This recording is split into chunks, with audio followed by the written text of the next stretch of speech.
goed overleg was tussen de overheid en de gepensioneerden. Het gaat allemaal over de indexering van de AOV, over de betalingen die nog gedaan moeten worden aan de gepensioneerden. Daar was vorige week vrijdag een manifestatie over en als gevolg van die manifestatie was er gisteren een gesprek.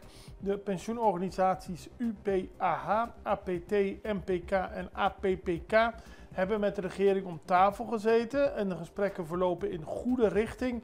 Maar er moeten nog verdere besprekingen plaatsvinden tot er een definitieve beslissing wordt genomen. De vergadering begon om 11 uur en eindigde rond 2 uur. En aanwezig waren de minister van Financiën, Charles Cooper, vertegenwoordigers van de SVB en minister Charity America Francisca van de SOAW.